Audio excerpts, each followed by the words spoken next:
Alhamdulillah, saya baru diambil keterangan oleh PDRM daripada Bukit Aman berkenaan dengan satu laporan polis lah yang dibuat oleh anak Tan Sri daripada Pulau Pinang tu. Anak Tan Sri kan? No?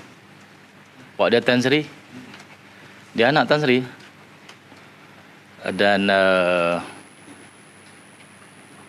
MP ke tu? MP mana dia tu ah?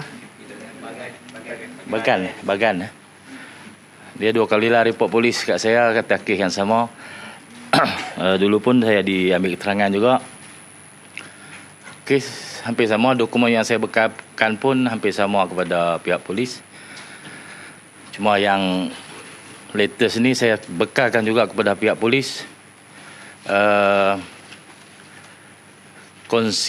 Konsistensi saya dalam urusan pentadbiran negeri sebagai Menteri Besar, saya telah menghantar 3 surat kepada Yang Amat Berhormat Perdana Menteri untuk bertemu bagi merundingkan beberapa perkara dengan Kerajaan Persekutuan berkaitan dengan kerajaan negeri.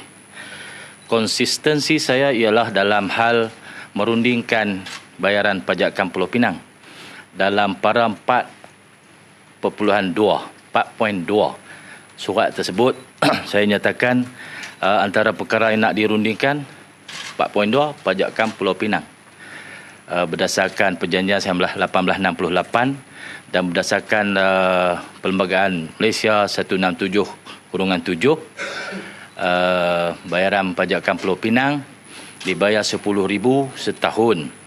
Bermula tahun 2018 dibayar RM10,010,000. Yang nak dirundingkan oleh kerajaan negeri dengan kerajaan persekutuan ialah kadar semasa bayaran pajakan. Konsisten dalam ketiga-tiga surat. Itu kerja saya sebagai Menteri Besar. Bersurat, proper, bersopan, beradab. Adapun pandangan ataupun jawapan Yang Amat Berhormat di Parlimen semalam bahawa Menteri Besar lain itu ada sopan, ada adab dalam hubungan negeri dan persekutuan. Saya tak tahu ukuran diambil dari mana, tapi sepanjang perhubungan G2G, hubungan saya sebagai Menteri Besar dengan Yang Amat Berhormat Perdana Menteri adalah proper, bersopan, beradab, bertata kelola. Ya, ada surat, ada permohonan, hadir mesyuarat. Itu fungsi Menteri Besar lah. Ada pun ceramah-ceramah, ucapan-ucapan dalam kempen pilihan raya. Itu sebagai pengarah pilihan raya. Saya tengok masa ceramah pilihan raya Yang Amat Berhormat Perdana Menteri pun sakan juga. Ada keluar macam-macam perkataan. Kan? Bodoh, bangang, apa lagi ya. Saya tak ambil itu ucapan Perdana Menteri. Itu ucapan Presiden Parti lah yang berkempen dalam pilihan raya. Dan tak ada orang saman pun. Jadi saya rasa kena ada beza. Sebab kita diletakkan pada batang tubuh yang sama, beberapa fungsi. Dan kita memakai beberapa topi dan beberapa pasang kasut. Masa pakai topi pengarah pilihan raya, ucapan kita ialah daripada parti yang bertembung, bersaing dalam sistem demokrasi. Maka ucapan kita akan menunjukkan kebaikan kita dan menunjukkan kelemahan lawan. Saya rasa semua parti di Malaysia membuat perkara yang sama. Sama saya pun, sebab saya juga diberi fungsi sebagai Ketua Pengarah Pilihan Raya. 3 lagi Menteri Besar Negeri yang disebut sebagai membandingkan kesopanan dan adab berkaitan dengan hubungan kerajaan negeri dan persekutuan. Mereka tak ada jawatan macam saya. Jawatan Yang Amat Berhormat Menteri Besar Perlis sebagai Pesuruhjaya Negeri Perlis. Yang Amat Berhormat Negeri Kelantan Timbalan Musyidul Am. Yang Amat Berhormat Menteri Besar Terengganu Naib Presiden. Saya Ketua Pengarah Pilihan Raya. Fungsi saya dengan mereka berbeza. Jadi jika diambil ucapan dan tindakan-tindakan saya sebagai Ketua Pengarah Pilihan Raya yang bersaing dalam sistem demokrasi di medan politik, dibawa itu letak dalam kasut Menteri Besar, itu satu penilaian yang tidak tepat dan tidak adil untuk saya. Bagi kerja-kerja sebagai seorang Menteri Besar, saya telah memenuhi garis panduan seperti mana yang saya telah sumpahkan dalam sumpah perjawatan saya. Menimbang dengan seadil-adilnya perkara-perkara yang dibawa untuk pertimbangan saya, memelihara kepentingan negeri ini. Sumpah. Untuk kepentingan negeri bagi pihak ke bawah duli Tuanku Sultan. Itu sumpah saya. Dan saya tak ada buat ucapan-ucapan yang di luar tata susila seorang pemimpin negeri apabila saya memakai kasut Menteri Besar, memakai topi Menteri Besar. Jadi bila diambil kerja saya yang lain letak dalam kasut Menteri Besar, tak adil lah. Dan diucapkan tu di Parlimen di mana saya tidak ada di situ untuk menjawab. Jadi saya dapat ruang ini untuk saya jelaskan supaya rakyat Malaysia memahami watak-watak yang ada di medsos, ada di mana-mana tu adalah watak berdasarkan fungsi saya dalam parti dan fungsi saya sebagai Menteri Besar. Hari ini saya bercakap dengan tuan-tuan ni sebagai Menteri Besar. Jadi suara saya pelan sikit. Saya banyak senyum, kan? Saya tak ada maki hamun ke ngutuk ke apa tak dah. Sebagai Menteri Besar lah kan. Cuma saya gurau-gurau tu biasalah. Takkan tak boleh melawak langsung. Kalau tidak, letik Menteri Besar daripada kalangan generasi robot. Tak ada melawak apa? Betul ya kan? No? Lama wartawan boleh no. Tak tahu nak tulis apa. Okey, saya telah beri kerjasama dalam siasatan polis. Disiasat di bawah seksyen berapa tadi dah. Saya tak ingat lah. Tapi berkaitan dengan satu PC yang saya buat selepas perjanjian sempadan darat dan maritim dengan negeri Perlis. Saya ada sebut tentang sempadan dengan Pulau Pinang. Saya dah beri keterangan tu saya bagi kat polis lah. Lain-lain pada tu saya tak ada apa kebimbangan kerana semua ucapan saya tu ada sandaran. Berdasarkan dokumen-dokumen yang saya pegang ni, saya tunjuk sudah lah kan. Boleh ambil gambar? Boleh ambil gambar, boleh. Kandungan tak boleh lah. You suka ambil gambar kan? Ambil gambar. Daripada watak tomboy sekarang sudah feminin. Tapi kerja masih juru gambar. Harap ada kemajuan. Yang marah tau, gurau je. Apa serius sangat ni?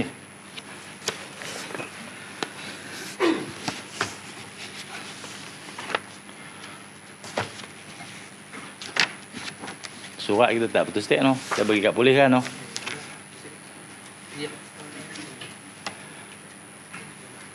Surat kepada Perdana Menteri itu 3 kali tidak dilayan. Dia pun sebut di Parlimen pasal sebab dia tidak dilayan tu lah. Sebab tadi tu lah saya jelaskan panjang lebar. Saya harap dia mendengar penjelasan saya.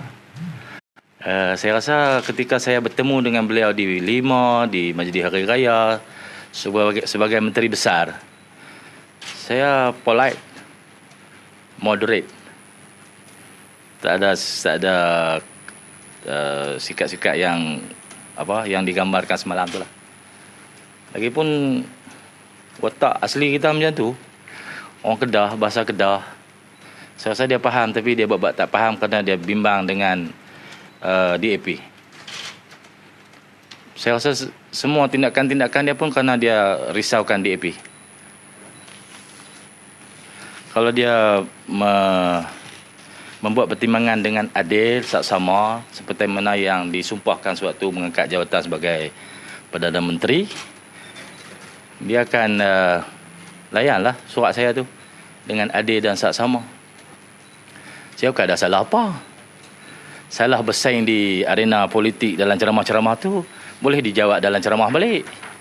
Ataupun dia suka ambil tindakan ambil gambar. Contoh surat saya hantar kepada Perdana Menteri. Mana? Amoy. Saya minat you lah. Amoy, angkat ni gambar.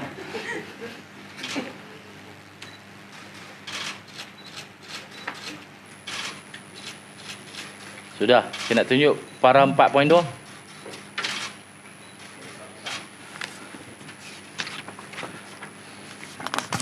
Sonok kan? Panas sikit. Saya tak panas apa. Saya steady je. You ambil gambar para 4.2. Hak saya cakap tadi sama. Sebiji-sebiji dalam surat. Sebab saya hafal surat ni. 3 kali tulis.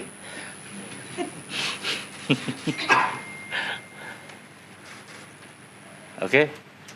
Nampak ni Farid? Nampak? Ambil gambar, bagi terang sikit. Ini tata kelola yang betul. Saya tak buat tata kelola, saya tata kelola. Ini tata kelola. Hak depa buat tu tata kelola. Ambil. Ya, ni surat yang ketiga. Dan saya rasa Yang Amat Berhormat Perdana Menteri pun mengaku semalam dia terima surat. Tapi dia tak mau jumpa. Saya kata tak apalah. Itu pendirian, dan saya rasa pendirian itu tidak tepat dengan tata kelola sebagai seorang Perdana Menteri. Kerana dia mesti berlaku adil. Walaupun saya parti lain, dia parti lain, tapi bila jadi Perdana Menteri, dia tidak mewakili parti dia. Dia adalah Perdana Menteri kepada seluruh rakyat Malaysia. Ya. He has to be fair. Yang kata kita aja, dia pun samalah. Dia tak bagi kita keluar daripada tata kelola, dia pun jangan keluar lah. Saya masih dengan penuh rasa hormat kepada Yang Amat Berhormat Perdana Menteri, berharap surat saya ni dilayan dengan adil. Ada orang duk kempen sekarang ni, kalih bagi sama, supaya negeri dengan pusat sama barulah berlaku keadilan. Saya rasa itu kempen yang songsang. Kempen yang songsang. Kerana hak rakyat untuk memilih dijamin oleh perlembagaan. Jadi rakyat dah pilih, kerajaan dah terbentuk, dia parti lain. Tapi bila datang kepada kerajaan negeri dan kerajaan persekutuan, dia mesti berlandaskan pada undang-undang. Undang-undang tidak pernah menyatakan hanya apabila parti di pusat dan negeri sama barulah proses keadilan boleh berlaku. Itu di luar batas undang-undang. Jadi tak payah dah kempen sampai tak peduli undang-undang. Dia kena adil kepada negeri Kedah walaupun Kedah ditadbir oleh parti yang tak sama dengan parti dia. Dan kempen untuk kalih bagi sama barulah keadilan, layanan yang sama rata dapat diberikan itu bertentangan dengan undang-undang. Itu saja PC pada petang ini. Terima kasih. Kalau ada soalan. What's next? Bila dah ada kenyataan dari Perdana Menteri Parlimen sendiri semalam. So, apa mungkin tindakan susulan dari kerajaan negeri memandangkan ada projek-projek berkepentingan rakyat? So, ya, saya akan terus. Saya akan surat kalau dia ketiga tak selesai, hantar surat 4. Ya, saya akan maklum kepada TV3. Surat yang keempat tu bila? Bila saya hantar, saya maklum. Maksudnya akan pada terus, media prima. Akan terus mencuba untuk bertemu dengan PM. Ya, saya tak boleh patah hati. Saya tak boleh koyak. Sebagai Menteri Besar, saya mesti tabah untuk terus membawa negeri saya seperti yang diperuntukkan di bawah undang-undang. It is very unconstitutional to ignore our state. Kerana saya parti lain. Tak boleh. Datuk Seri, bila Datuk Seri memakai topi sebagai Ketua Pengarah Pilihan Raya dan berceramah kepada Datuk Seri, Ya. tidakkah Datuk Seri merasakan Datuk Seri berlebih-lebihan apabila bercakap tentang Tak ada, saya tak ada berlebih. Saya memang macam tu. Tak ada berlebih, hamba mungkin lebih berat badan sikit je lah. Saya memang watak macam tu. Sebab tu dia bagi saya pengarah pilihan raya. Kalau tidak tentu dia bagi saya Mursyidul Am. Kan? Betul tak Linda? Kalau saya itulah. Kalau saya seperti yang mereka hendaki, tentu saya jadi Mursyidul Am. Kan? Baik warak tunduk kan. Apa pun tak kata kau orang. Kalau Datuk Sri fokus tadi nak naikkan apa bayaran pajak tepi tu semasa punya nilai. Ya, sepatutnya macam tu. Sepatutnya macam tu. Fokus saya. Mereka dakwa saya melanggar perlembagaan. Takkan minta harga semasa dulu langgar perlembagaan. Mereka tuduh saya nak suruh pindah. Tu saya tak suruh. Saya tak kata. Mereka kata Sanusi desak perlembagaan dipindah. Saya tak pernah kata di mana-mana pun. Datuk Sri tak pernah cakap dengan Tak pernah, tak pernah. Tak pernah.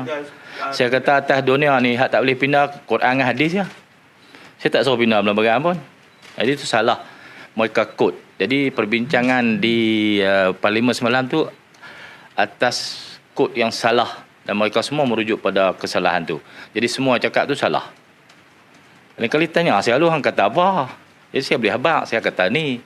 Tapi dia petik portal mana, Free Malaysia Today ke apa entah. Kata saya urge untuk pindah perlembagaan supaya Pulau Pinang masuk balik kat Kedah. Saya tak pernah kata macam tu. Jadi semua rujuk situ. Gua Ing rujuk situ. Anak Tan Sri rujuk situ. Perdana Menteri rujuk situ. Siapa dia kan? Semua rujuk Free Malaysia Today. Padahal saya ada telefon. Nombor telefon saya pun mereka tahu. Tanyalah saya, hang kata apa? Mana boleh rujuk sumber macam tu? Kan? Sejak bila pula portal jadi sumber rujukan kerajaan? Kerajaan ada sos dia. Cara dia ambil sos dia. Asas-asas kerajaan mana boleh ambil di portal? Tanyalah saya. Saya boleh jawab apa? Telefon. WhatsApp jawab. Takkan jadi Menteri, Perdana Menteri rujuk portal. Jawab soalan yang saya tak salah Perdana Menteri lah. Yang salah tu soalan tu. Soalan tu bekas Ketua Menteri Pulau Pinang, anak Tan Sri tu. Dia yang buat soalan tu. Soalan dia petik daripada portal. Yang mereka pilih layan buat apa? Tu. Sri, nilai yang nak dipertimbangkan tu, ada nilai spesifik yang dah ditentukan ke macam mana? Saya pernah cakap dengan Sinar Harian dulu 100 juta. Sebenarnya kalau nak senilai semasa, kena lantik Jabatan Penilaian dan Perkhidmatan Harta, pergi buat valuation, keluarkan satu nilai pajakan. Kalau pajak berapa? Itu nilai sebenar yang ni lah. Tapi saya 100 juta tu after discount. Dokumen-dokumen yang Datuk Sri kemukakan tadi apa dokumen tu? Dokumen pajakan lah. Bayaran-bayaran yang telah diterima berdasarkan pajakan tu lah. Agreement yang disign sebelum ni. Ya. Kalau saya nak cerita bab sentimentalnya Pulau Pinang kepada Kedah, khususnya kepada Kesultanan. Kesultanan Kedah ni lah satu-satunya kesultanan yang tidak pernah putus susu galurnya. 1000 tahun. Sultan Kedah, dulu yang Maha Mulia Tuanku Sultan Al-Aminul Karim Sultan Salahuddin ni Sultan ke-29.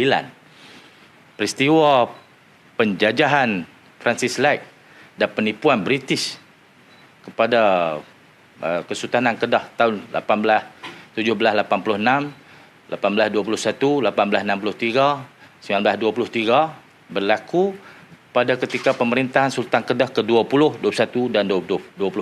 Tak jauh daripada kita. Kalau tengok apa yang British buat pada masa itu, sehingga mereka dapat ambil Pulau Pinang menjadi negeri selat. Saya rasa semua orang Kedah kalau baca cerita tu mereka akan menangis. Saya pun kalau baca balik, saya sebut kat tuan-tuan balik pun sebut juga sejarah derita yang terpaksa dilalui oleh rakyat Kedah dan Kesultanan Kedah akibat daripada Pulau Pinang.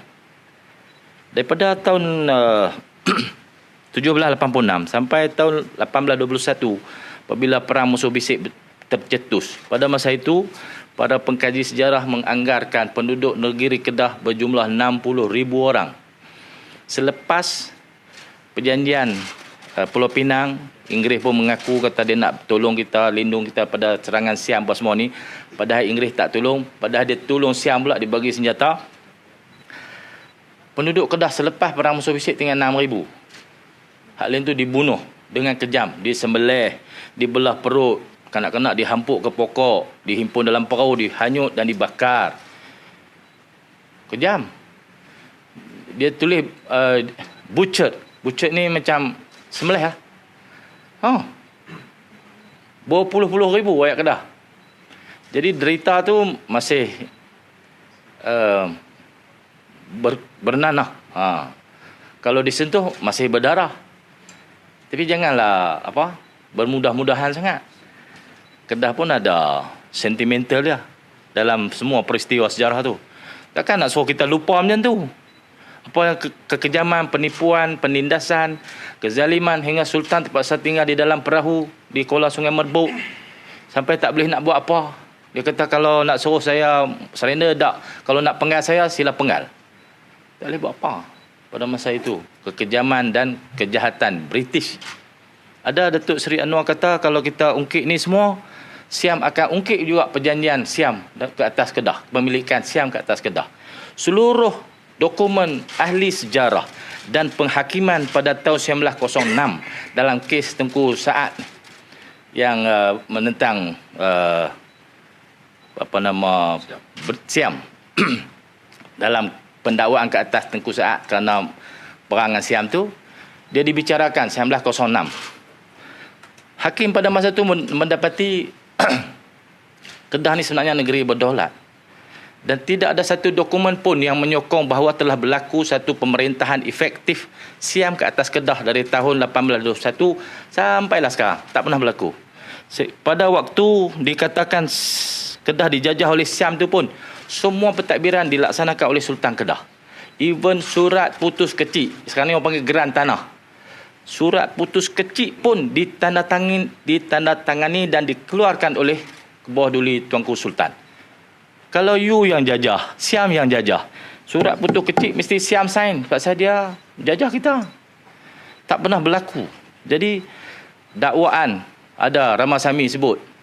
Ramasamy ni timbalan Ketua Menteri Pulau Pinang, dia kata Siam jajah Kedah. Patut Kedah Siam ambil balik Kedah. Tak pernah berlaku dan tidak ada sandaran sama sekali terhadap dokumen ataupun apa-apa perjanjian mengatakan Siam secara efektif telah menjajah dan memerintah dan memiliki negeri Kedah. Semua ada. Jadi siapa yang duk sandak kata Siam bisa merintah Kedah, Siam itu semua angan-angan fata morgana. Pasal hakikat yang berlaku berdasarkan dokumen sejarah dan kes-kes mahkamah pada waktu itu menafikan bahawa Kedah pernah dijajah oleh Siam. Dia kata banyak ufti. Cerita ufti ni macam ni. Pada zaman kerajaan Ayutthaya. Ayutthaya ni kerajaan Islam di Siam lah, di Thailand sekarang ni lah. Ayutthaya, kerajaan besar. Kerajaan Ayutthaya ni sistem pemerintahan bergilir-gilir antara negeri-negeri Islam. Pada masa itu dia bergilir menjadi sultan kerajaan Ayutthaya. Termasuk Kelantan, Terengganu apa semua ni menghantar bunga emas sebagai tanda persahabatan dengan kerajaan Ayutthaya. Kerajaan Ayutthaya pun bersahabat dengan kerajaan Champa. Kerajaan Champa ni pernah melahirkan ulama-ulama besar. Antara ulama besar daripada kerajaan Champa yang mengislamkan Sriwijaya adalah Sunan Ampel. Dia dari Champa. Kuburnya, pusarannya ada di Surabaya. Linda kalau nak pergi, sila pergi Surabaya, tengok makam Sunan Ampel. Itu dari Champa. Tu zaman tu, Ayutthaya adalah Islam sebelum diserang dan dimusnahkan dalam peperangan orang Thai daripada atas, daripada Sungai Kuning turun serang kerajaan Ayutthaya, memusnahkan kerajaan Islam Ayutthaya. Jadilah dia bukan Thai yang kulit macam saya ni, Thai kulit putih macam dia ni. Tahu? Dia ada Thai ada dua kan? Dia pergi tengok. Macam Taksin, putih. Dia Cina. Cina Thai. Thai macam saya ni tak. Tu Cina. Yang serang Kedah tu pun Cina tu. Ni Thai kulit putih tu. Daripada Sungai Kuning. Baca dokumen sejarah. Jadi kalau pembayaran ufti bunga emas kepada Ayutthaya tu tanda persahabatan. Bila orang pada Sungai Kuning ni menguasai Thai dan memusnahkan Ayutthaya. Dia paksa bayaran bunga emas, dipaksa. Tapi tidak pernah berlaku kerajaan yang efektif. Untuk kuliah sejarah berikutnya, panggil saya pitang lain pula. Last, apa ada persepsi mengatakan bila dibangkitkan benda ni, ada persepsi mengatakan tindakan ini dibuat kerana Kedah mahu mengambil semula Pulau Pinang. Jadi apa penjelasan untuk ceritakan? Ambil semula ni apa yang telah kita hilang. Bagi saya kita tak pernah hilang. Pasal tu dia banyak pajakan. Dia pajak. Benda tu hak dia ke hak saya? Dia pajak pada saya. Contoh. Ni saya kata saya langgar perlembagaan pula. Ini cuma nak jawab soalan. Kalau dia bayar pajakan kepada saya, tanah tu, hak dia ke hak saya? Kalau hak dia bayar apa? Jadi saya kata saya tak pernah hilang. Buat apa ambil balik? Saya ulang masa tu. Kan? Takkan hak tu langgar perlembagaan. Kalau melanggar perlembagaan adalah atas provokasi para wartawan semua. Yang berprovok lagi. Nak tuntut kembali Pulau Pinang, cuma nak nilai balik pajakan. Ya. Tuntut. Right? Kalau ni dengar Linda. Kalau daripada sekarang ini 100 tahun lagi atau 200 tahun lagi, bila anak-anak Kedah ni sudah cerdik, sudah pandai, sudah berani untuk bercakap tentang hak kita dan ditemui dokumen-dokumen, sandaran-sandaran yang menyokong apa-apa tindakan, pada masa itu keputusan akan dibuat pada masa itu. Waktu saya ni, tuntutan saya ialah bayar harga semasa. Jadi jangan assume saya kena buat apa di masa depan. Janganlah assume masa tu. Kita cross jambatan tu bila sampai situ, kita akan cross. Nak cross ke tak cross, bila sampai di jambatan baru kita tentukan. Sekarang ni kita proses bayar harga semasa. Sebab dia letih. Yes. Mainkan tu untuk semula. Ya, itu tujuan politik DAP. Untuk menakut-nakutkan penyokong DAP bahawa kalau kamu tak sokong DAP, negeri ini akan diambil alih oleh Kedah. Itu naratif DAP. Itu politik DAP, politik perkauman sempit untuk menakutkan orang Cina khususnya. Saya kata ini DAP ni kena tolak bang lah. Tak aman Malaysia kalau DAP menang lagi. Orang Melayu pun takut kat DAP, tak tentu punca. Kan? No? Rugilah. Terima kasih semua. Assalamualaikum. Berapa lama tu sih berita tangan sejam?